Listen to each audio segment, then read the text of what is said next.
헬기 사격이나 계엄군 발포와 같은 진실을 규명하겠다며 출범한 5.18 진상규명조사위원회의 활동이 올해 말로 끝납니다. 하지만 제대로 된 조사가 이루어지지 않고 있고 청문회 일정을 두고도 내부 혼란이 이어지고 있습니다. 임지은 기자가 취재했습니다. 5.18과 관련된 남은 의문들을 해결하기 위해 구성된 진상규명조사위원회. 진실 규명을 통해 국민 통합에 기여하겠다며 지난 2019년 말 출범했습니다. 이미 과거에 조사했던 자료가 있는 만큼 활동 기한 내에 결과를 낼 것을 자신하기도 했습니다. 이제까지 선행조사에서 밝혔거나 밝히지 못한 미해결 과제에 대한 쟁점 분류가 거의 끝나 있다. 이렇게 보시면 됩니다. 하지만 4년의 시간이 흐른 지금 그 장담이 지켜지지 못할 가능성이 큽니다. 위원회 활동 마감 시한인 12월 26일, 이제 100일 정도 남은 상황인데 처리해야 할 일들이 산더미같이 쌓여 있습니다.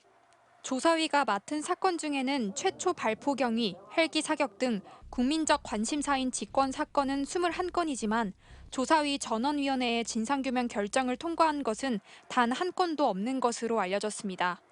유족 등 피해자들이 직접 조사를 요청한 사건은 132건인데 이 중 20여 건은 활동 종료가 임박한 최근에서야 조사가 시작돼 기한 안에 결론을 낼지 걱정스럽습니다. 법적으로 명시된 이의 신청 기간을 고려해 활동 종료일을 기준으로 90일 전에는 사건을 마무리해야 해 시간이 절대적으로 부족하지만 조사위 관계자는 추석 전까지는 132건의 신청 사건을 모두 끝낼 것이라고 취재진에게 말했습니다.